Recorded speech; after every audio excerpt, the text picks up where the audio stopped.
Welcome back. It is 7:30 on your Saturday. I'm Josh Robertson. Hannah Gard joins us now with another look at your Weather Authority forecast, and it's still a pretty cloudy start to the morning. It is a very cloudy start. I think some of us along the coast maybe even seeing some fog this morning. It is incredibly humid. You can see the haze over the skyline, and we have these low clouds. This is mostly on the south shore. All of those clouds from last night moved off for the north shore, so you're seeing some sunshine. But we still have that low cloud deck there. You can barely make it out that's sitting over the south shore. We might have some fog as well down along the coast. So very humid start. This I don't think is too much shower activity, maybe a few drops or sprinkles or drizzle out there, but it's mostly those low clouds that we're picking up there on the SAT-RAD. 70s, 60s up to the north, but we have this boundary sitting just to the north of us. This is from that strong storm system that moved through last night, now moving off to the east. This is going to stall out. All of this cold air that's up there to the north is not going to make it to us. But we saw a lot of storm activity last night.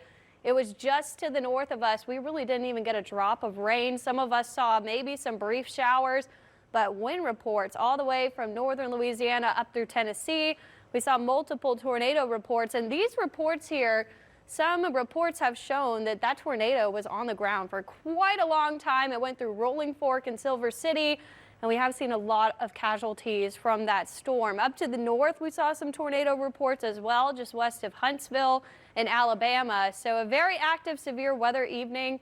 Luckily, that did stay just to the north of us. That boundary now stalled out. We have cooler air over to the west and north. We're actually warmer where those winds are still coming from the south, and we're getting some of that heating ahead of that. It's called compressional heating there as that sits just to the north of us. So it is going to get very warm. We're seeing those clouds clearing out throughout the day. We'll get in the mid 80s. We have pretty light winds, but that breeze will feel warm as well, and it's going to be humid. So that boundary stays stalled out. We won't see much from that today. It's going to be mostly sunny. Tomorrow, we start to see some shower activity very early.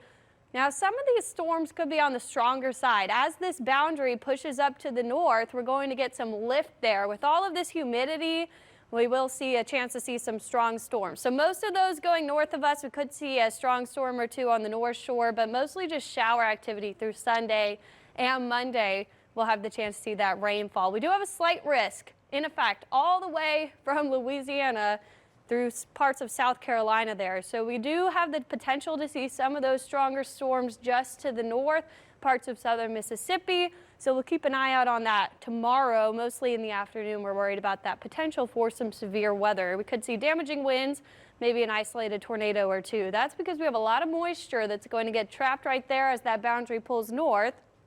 That clears out as this little second dip comes in Tuesday. Then we'll have a little bit of a dry day Wednesday, a bit cooler as well. Thursday, Friday, things start to rebuild, and we have another storm system that we're tracking into the start of next weekend. So a rainy pattern ahead. Monday, Tuesday are going to be the wettest days, but we could see those storms. Sunday we're tracking. And then we have a bit of a dry period before the end of the week when we're looking at that second system. So here's that low. You can see just how strong that low pressure system was as it pushed over. We get that comma shape. That's what we look for. And we saw that severe weather there where we have that divergence. That's where that split is between this high down to the south and this low pushing across the east. So that continues to move eastward. We have a little low up to the north that pulls up that direction.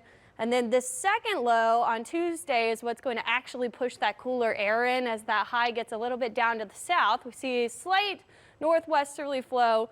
And then Thursday into Friday, the second system is going to come through. That's going to bring us some more rainfall. So it's going to get really warm through the start of the week, and then we'll cool off with that second system. Tuesday, Wednesday, Thursday, Friday, we start to rebound. And those rain chances, we're seeing rain chances most days this week, so get out there today. It's going to be a nice one, even though it's going to be pretty humid, Josh, with all of that moisture that we're seeing out there.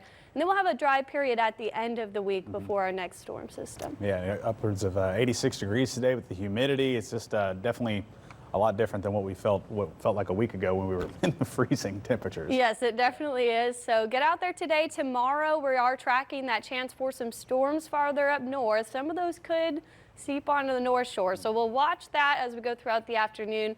But many of us are going to see some showers tomorrow. All right. Keep an eye on it. Thank you very much there, Hannah. 7:34 now.